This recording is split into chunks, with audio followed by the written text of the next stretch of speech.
চলো hello everyone, welcome back to সিনার test new another blog. আমি আর্য।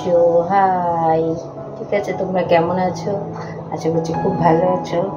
ওইদিকে ওইদিকে ওইদিকে আমিও ভালো আছি। তো চলো, let's get start our new another blog. তো আমি এখন কি করব? আমি এখন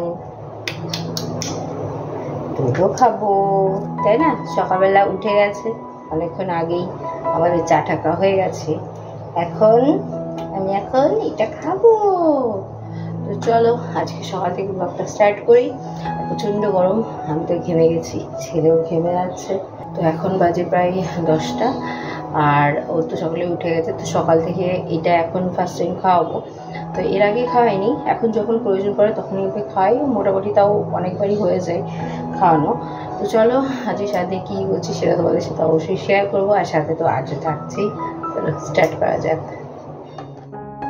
তো আমাকে একজন দিদিভাই কমেন্ট করেছিল যে তুমি কি পরিমাণে ওকে ফর্মুলা মিল্ক দাও। তো আগেই বলে রাখি, এই ক্লিপটাও আমার কিন্তু আগে তোলা ছিল, তো সেই জন্য এই প্লাস্টিকের বোতলটা আবার আমি ইউজ করছি। আর তাছাড়া ওর একটুখানি সুবিধাই হয়। তো প্লাস্টিকের বোতলটার ব্যাপারে আমি কিছু কথা বলবো, সেটা পরে আসছি, আগে পরিমাণটা দেখিয়ে দিই। তো এখানে আমি 2 দাগ মতো জল নিয়েছি। 2 দাগ মানে হচ্ছে 50 ml। 50 ml কি তার থেকে হয়তো একটু বেশি, ওই 60 থেকে 65। একবারে ও কিন্তু এতটা খেয়ে নেয়।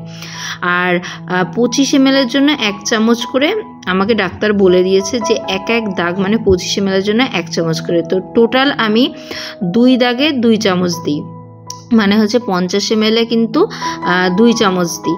ঠিক আছে, তো ব্যাপারটা এরকম হয়েছে অনেকটা। দেখো এতটা দুধ কিন্তু মোটামুটি একবারে খায়, কি নষ্ট করলে হয়তো একটু নষ্ট করে। তো বাবুর পেটটা ভরেছে কিনা কিভাবে বুঝবো সেটা একটা ভিডিওর মাধ্যমে দেখাচ্ছি। দেখো এই যে ওর পেটটা ভরে গেছে, আর তখন কিন্তু আর মুখে নেবেই না, জিভ দিয়ে কিন্তু কন্টিনিউয়াস ওই নিপলসটা কিন্তু রোল করেই যাবে, মানে বোঝা হয়ে গেলে যে ওর পেট ভরে গেছে, ও আর খাবে না। আর এটাকে হাত ফাত দিয়ে টেনে মানে সরিয়ে দেবে। আর আমার মনে হয় বাচ্চাদের জোর করে খাওয়ানোটা একদমই উচিত নয়, কারণ জোর করে খাওয়ালে সেক্ষেত্রে বমি করে দিতে পারে। এই যে দেখো ও কিন্তু অটোমেটিক মানে বমি করে দিচ্ছিল, সেজন্য কিন্তু মা উঠে ওকে পিঠটা থাপিয়ে দিল। আর খাওয়ার পর কিন্তু অবশ্যই এই কাজটা সবাই করবে। এদিকে এইদিকে, क्या हुआ मेरे बेटे को, क्या हुआ? তোমাকে বলো তো, বললে ঘুমিয়ে ঘুমিয়ে খাইয়ে দিয়ে চলে যায়, মা চলে যায়। তো এইবারে সকালে ব্রেকফাস্টটা করে নিচ্ছি। ব্রেকফাস্টে আজকে রয়েছে রুটি তরকারি। তো ব্রেকফাস্ট করতে করতে একটা কথা বলি, এই যে বলছিলাম না যে প্লাস্টিকের বোতল নিয়ে বলবো কিছু কথা। তো ব্যাপারটা হচ্ছে প্লাস্টিকের বোতলে খাওয়াটা ভাবছি ছেড়েই দেবো টোটালি, মানে যতটা সম্ভব না খাওয়ানো যায়, কারণ প্লাস্টিক তো প্লাস্টিকই হয়, সে যত দামি প্লাস্টিকই হোক না কেন। তো আমি অনলাইন থেকে স্টিলের বোতল অর্ডার করছি, আর তো কি অর্ডার করছি সেটাও দেখাবো, আর যখন প্রোডাক্টটা আসবে সেটা অবশ্যই খুলে দেখাবো। স্টিলের বোতল প্লাস নিপলস, আমার মনে হয় স্টিলের বোতলের খাওয়ানোটা বেটার হবে। আর আমি না ওর যে বোতলগুলো কিনেছি সেটাতে আমি জল খেয়ে দেখলাম যে জলেও কেমন যেন একটা প্লাস্টিক গন্ধ বেরোচ্ছে। তো সেই জন্য কিন্তু আমি প্লাস্টিকটা একটুখানি অ্যাভয়েড করারই চেষ্টা করছি। আর তাছাড়া অনেক দিদিভাই আমাকে কমেন্টও করেছে বিদেশে নাকি এইসব বোতলগুলো ফেলে দেয়। সত্যি কথাই বলেছে। আমি যা গন্ধ পেলাম জলটাতে, দেখলাম যে না, প্লাস্টিকের বোতলে একদমই খাওয়ানো যাবে না, ওই ঠেকায় না পড়লে তো একদম নাই।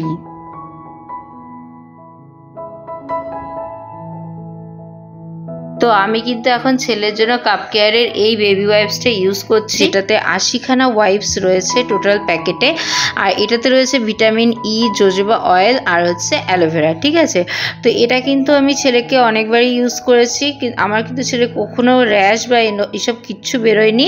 আর এটা দেখো প্রাইসটা রয়েছে 149, আর সাইজটাও কিন্তু মেনশন করা রয়েছে, বেশ ভালো, তোমরা কিন্তু ইউজ করতে পারো।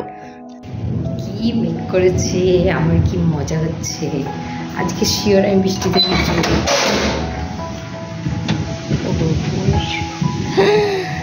উফ, কি ওয়েদার, কি দারুণ ওয়েদার আজকে, শিওর আমি বৃষ্টিতে ভিজবই। সত্যি দারুণ মজা হচ্ছে, দারুণ হাওয়া দিচ্ছে, এর থেকে শান্তি আর কিছু নেই। চারপাশটা দেখো কি সুন্দর লাগছে। আজকে ভিজবই আমি, কেউ আমাকে আটকাতে পারবে না, যতই জেলে থাকুক যাই হোক। নিজের শান্তিটা সবার আগে, আগে নিজেকে খুশি রাখো, তারপর তো অন্যজনকে খুশি রাখবে, তাই না? তার জন্য একটু শরীর খারাপ হবে।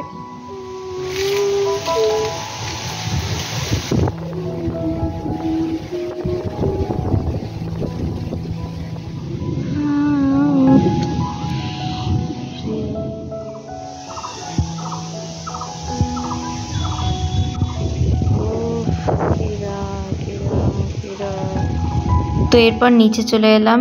নিচে এসে দেখি বাবা অলরেডি ফ্রিজ থেকে দইটা বার করে রেখেছে। আর দই না খেলে কিন্তু আমাদের আবার ঠিকঠাক দিন চলে না। অ্যাকচুয়ালি দইটা খেতে সবাই ভালোবাসে, বিশেষ করে আমার বাবার তো মানে রোজ এখন টক দই লাগবেই লাগবে। তো দই নিয়ে এদিকে দেখো জানলার পাশে আমি দাঁড়িয়ে পড়েছি, একটু ওয়েদারের মজাটা নিচ্ছি আর দই খাচ্ছি। দই খেতে খেতে চলো আর একটা কমেন্ট পড়ি আর তাকে রিপ্লাইটাও দিয়ে দিই।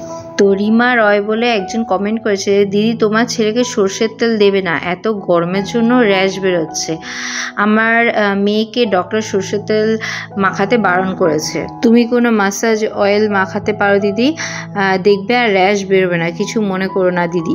তো ফার্স্ট কথা হচ্ছে কিছু মনে করার কোনো প্রশ্নই ওঠে না। তোমরা যে এই যে এসএমএসগুলো করো না, আমার তো খুব ভালো লাগে। মানে আমি তো তোমাদের কাছ থেকে তো অবশ্যই এক্সপেক্ট করবো যে তোমরা আমাকে কিছু বলো যে আমার কোনটা ভুল হচ্ছে। আমি তো অবশ্যই চাইবো যে না সবাই আমাকে বলুক, ইভেন আমিও সেটা তোমাদেরকে শেয়ার করব। তো ব্যাপারটা কি বলো তো, ওকে যখন প্রথম আমি তেল মাখাতাম তো খাঁটি সর্ষের তেল আমাদের গ্রামের, তো সেইটা মাখাতাম, ও কিন্তু একদমই র্যাশ বেরোয়নি, কিন্তু ইদানিং দেখছি খুব র্যাশ বেরোচ্ছে, হয়তো গরমের জন্য। তো সেই জন্য হ্যাঁ সত্যি কথা আমি সর্ষের তেল এখন আর একদমই মাখাচ্ছি না। ওই মাঝে মাঝে দেখেছো আমার ভিডিওতে নাকটা শুধু তুলে দিই, আর কিচ্ছু না। তো বাইরে তো প্রচণ্ড মেঘ করেছে, চলো আমি তাড়াতাড়ি ঘরটা মুছে নিই, আর এরপর কারেন্ট ফাইন চলে গেলে তখন সমস্যা হবে। তো চলো তাড়াতাড়ি। আর যদি ওয়াইফাই না থাকে তাহলে তো আমি মানে ভিডিও আজকে আয়না পোস্ট করতে পারবো কি না। তো তাড়াতাড়ি আজকে ক্লিপগুলো তুলে নিই। আর বাইরে দেখো কীরকম মেঘ ডাকছে, চলো যেরকম কাজ করে নিই। আগের দিনকে আমি একটা পোস্ট করেছিলাম যে কেন সবসময় মায়েদের নজর বাচ্চাদের উপরে লাগে, এই কথাটা মানে কেন বলা হয়। অ্যাকচুয়ালি আমরা এত কষ্ট করে একটা বাচ্চার জন্ম দিই, সত্যি কথা বলতে আমার তো ক্রিটিক্যাল ছিলই, আর আমার থেকেও কিন্তু অনেক বেশি অনেকের ক্রিটিক্যাল অবস্থা থাকে যার মধ্যে দিয়ে কিন্তু তারা বেবি জন্ম দেয়। তো একটা মা কি কখনো তার বাচ্চার খারাপ চাইতে পারে? আমি বুঝি না যে পুরোনো দিনের মানুষ বা নতুন দিনেরও অনেক কাউকে আমি দেখেছি যে আজকে জামানাতে দাঁড়িয়েও যে কেন এই কথাগুলো বলে, কই যখন অন্য কেউ বলে বা নিজেরা বলো তখন তো এই কথাটা মনে হয় না যে তোমাদের কথাতে আমাদের বাচ্চার নজর লাগছে। মানে এরকম ব্যাপারটা হয়েছে যে হয়তো ও খেলছে বা বললাম যে বাহ বেশ ভালো খেলছে তো, বা টিপটে পরে ভালো লাগছে তো, মানে ঠিক আছে চলো না হয় নাই বললাম। তা আমি যখন বলতে পারছি না তাহলে তোমাদেরকেও বলার দরকার নেই, তোমরা বলতে পারবে তখন কোনো সমস্যা নেই, বাট আমরা বললেই দোষ হয়ে যায়। তো এই জিনিসগুলো না খুবই খারাপ লাগে। একটা মায়ের নজর কখনোই এতটা খারাপ না যে তার বাচ্চার শরীরে লাগবে, মানে অ্যাটলিস্ট মানে সব কিছু মানা যায়, বাট এই জিনিসটা না কখনো মানতে পারবো না। মানে আমি তো নাই, তাতে যদি আমার এই কথাতে যদি তোমরা অমত হও তো ঠিক আছে, কোনো ব্যাপার না, বাট আমি মানতে পারবো না এই জিনিসটা। মা এতটা স্বার্থপর হয় না কখনো।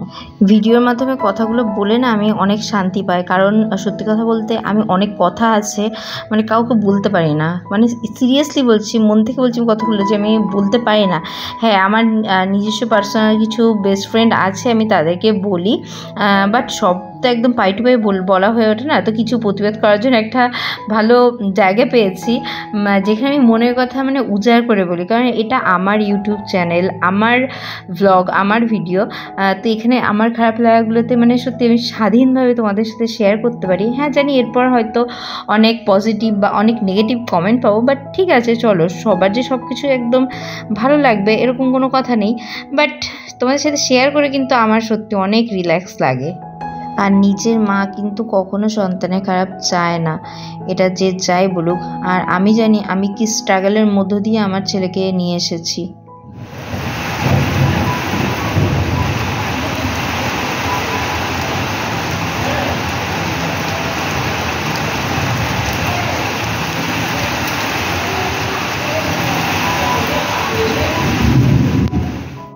আমার আরও একটা দুঃখ জানো তো, আমি তোমাদের দাদাভাইয়ের সাথে কখনো বৃষ্টি ভিজতে পারলাম না, এই একটা দুঃখ। আমি কোনো একটা ব্লগে বলেছিলাম, বাট সত্যি আমার খুব ইচ্ছা করে বৃষ্টি ভিজতে, তো সেটা হয়ে উঠলো না। আর ঘুরতেই যাওয়া হলো না, বৃষ্টি ভেজা তো আরও দূরে থাক। তো যাই হোক, আজকে মনের আনন্দে একটুখানি মানে জাস্ট অল্প, তোমরা দেখতেই পেলে, জাস্ট গেছি আর এসেছি, বৃষ্টি ভিজেছি। আর এখনই তাড়াতাড়ি মুছে নিয়েছি, নাহলে নিচে এসে না মানে মা যদি দেখতে পায় তাহলে আমাকে একদম পেদাবে। তো যাই হোক, তাতেই ঝপঝপ করে মুছে নিই। আর এই যে দেখো কি দারুণ বৃষ্টি হচ্ছে। তো চলো এবার নিচে যাই, না হলে তো মা যদি জানতে পারে না মানে আমাকে পুরো আস্ত রাখবে না।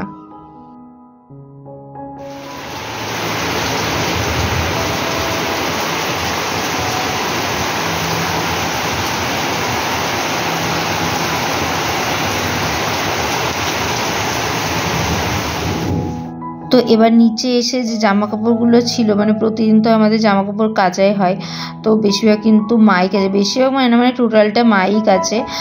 তো সেই জামাগুলো না এই ছোটো ঘরে ভাঁজ করে করে রেখে দিই। কেন বলো তো, সারা ঘর আর কি জামা কাপড় ছিল না থাকলে কেমন কেমন লাগে, ওর জন্য এই ছোটো ঘরটায় তো কেউ শোয় না, তো সেই কারণে এখানে জামা কাপড়গুলো ভাঁজ করে রেখে দিই। তো যার যখন যেটা দরকার হয় তখন এই ঘর থেকে নিয়ে যাই, আর বেশ সুবিধাই হয়, কারণ এখানে সবার জামা আছে এরকম পাট পাট করে। ধরো আমার নাইটি, দিদির নাইটি, মার যেগুলো শাড়ি সায়া ব্লাউজ আছে, বাবার জামা কাপড় সব এরকম পাট পাট করে এখানে রেখে দেওয়া হয়। এমনি ধরো আলমারি তো আছেই, কিন্তু আলমারি তো রেগুলার যেগুলো ইউজ করছি সেগুলো তো আর রাখা হয় না। আর প্রত্যেক দিন ধরো মানে জামা কাপড় বেড়েই চলেছে, মানে আমার আলমারিটা তো কবে থেকে গোছাবো করছি, কিন্তু গোছানো তো সে হয়েই উঠছে না। তো যাই হোক, মানে এবার ওই বাড়ি যাওয়ার আগে অবশ্যই আমি আলমারিটা গুছিয়ে যাব, না হলে মানে সমস্যাই হচ্ছে। কারণ দিন দিন ছেলে জামা কাপড় বেড়ে আছে, ওই আলমারিতেই রাখতে হবে। তো যেহেতু মা নতুন ওয়ার্ড্রোব বানিয়েছে, তো ঝুমের জন্য একটা পাশ আর কি দিয়ে দেবে, আর আমি আলমারির মধ্যেই রাখবো আমার সমস্ত জামা কাপড়, আমার আর ছেলের। তো যেটা ভয় পাচ্ছিলাম, কারেন্ট চলে গেছিলো, বাট তারপরে এসেছে, আর আমি ওইদিকে দেখলে জামা কাপড়গুলো ভাঁজ করে নিয়েছে, আর এখন হচ্ছে ছেলেকে স্নান করবো, ঘুমাচ্ছে। ওই যে এখানটাই আমাদের লম্বা স্পেস আছে, তো এই জায়গাটা হলটাই মুখে শুয়ে রাখা হয়, মানে ঠান্ডা থাকে। ঠিক আছে, চলো ওকে স্নান করিনি, আর আজকে একটুখানি গরম জল করে স্নান করাবো, কেন কি আজকে তো পুরো ঠান্ডা ওয়েদার, বাট স্নান করাবো আমি আজকে, গরম প্রচণ্ড আসে। আর যদি দেখি যে টানা 2-3 দিন বৃষ্টি পড়ছে তাহলে তখন গাটা মুছে দেবো, বাট আজকে স্নান করিনি। তো চলো স্নান করে আসি। তো ছেলেটা এত ঘুমাচ্ছে যে ওকে ঘুম থেকে আমি টেনে কিছুতেই তুলতে পারলাম না, মানে কতবার ডাকলাম তাও সে উঠছে না। তো যাই হোক, বেলা পড়ে যাচ্ছে বলে স্নানটা করাতেই হবে, অলরেডি 1 রাউন্ড বৃষ্টি হয়ে গেছে। আর এই যে দেখো, আমি জাস্ট কিন্তু সর্ষের তেল দিয়ে শুধু নাকটা তুলছি, সর্ষের তেল কিন্তু আর ইউজ করছিই না, যেহেতু আমার তো মানে আর অন্য কোনো তেল আমি কিনিনি, কারণ ছোটোর থেকে সর্ষের তেলই মাখে, র্যাশ ট্যাশও কোনো সময় বেরোয়নি। তো আমি আরেকটা অন্য তেল অর্ডার দেবো, তো যতই না আসছে তো এই তেল দিয়ে কিন্তু ওর নাকটা তুলে দিচ্ছে। আর দেখো কেমন অস্বস্তি কতটা ফিল করছে, যে নাক তোলার সাথে সাথে কিন্তু ও নাচছে। তো চলে এসেছি আমরা স্নান করে, আর বললো সবাইকে আমি এখন অল্প অল্প দাঁড়াতে পারি, আমি কিন্তু বসতে পারি না, কিন্তু আমি অল্প অল্প দাঁড়াতে পারি, ঠিক আছে? ওই দাও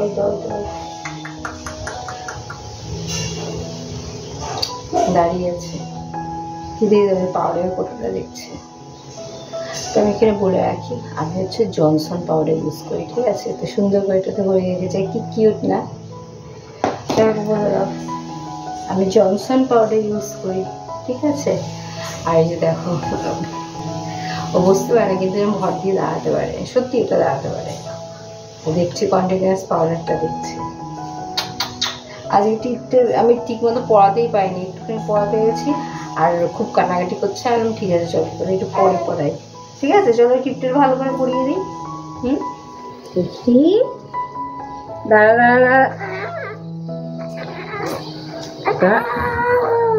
এত রাগ কিসে? দাঁড়া, হ্যাঁ জেদ খাটাচ্ছে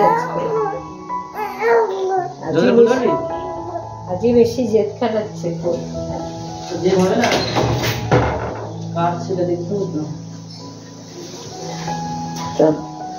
ও আজকে এত জেদ হচ্ছে কেন? জিদ্দি হয়ে যাচ্ছে কেন?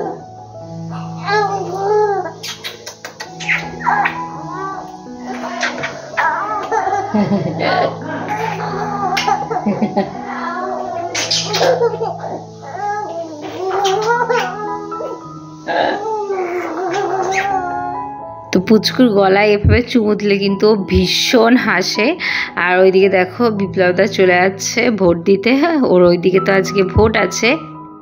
তো এদিকে দেখো পুচকু কিন্তু তোমাদেরকে দেখিয়েছিলাম এর আগে যে হাত ধরে মানে বোতল ধরতে শিখে গেছে। দেখো দুটো হাত দিয়ে বোতলটা মানে কিভাবে ধরেছে, মনে হচ্ছে না পুরো পাকা হয়ে গেছে, একদম মানে পাকা হাত হয়ে গেছে। তো মা একটাবার ধরিয়ে দিচ্ছে, ধরিয়ে দিলে কিন্তু ধরতে পারে একদম। তো সন্ধ্যাবেলায় কিন্তু দারুণ একটা পকোড়া বানিয়েছিলাম ডিমগুলো দেখো সেদ্ধ করে এরকম ছোট ছোট করে কেটে নিয়েছি। তারপর বেসনের মধ্যে পেঁয়াজ, রসুন, লঙ্কা, আদা এরকম জাস্ট ওই পেস্ট করে দিয়ে দিয়েছি। দোষের মধ্যে পকোড়াগুলো একটু চ্যাপটা চ্যাপটা হয়ে গেছে, ওটা দেওয়ার ঠেলায় আর কি এরকম হয়েছে, বাট খেতে কিন্তু মন্দ হয়নি। মানে এটা ফার্স্ট টাইম আমি বাড়িতে ট্রাই করলাম। আগে যখন পায়রাঙা পড়তে যেতাম তখন একটা বুড়িমা এরকম করতো, আমরা কিনে খেতাম 2 টাকা 3 টাকা দিয়ে, আর সত্যি হেভি হয়েছে। তো যাই হোক আজকে ব্লগটা কিন্তু এই পর্যন্তই, দেখা হচ্ছে পরের ব্লগে। ততক্ষণ মতো সবাই ভালো থাকবে, সুস্থ থাকবে।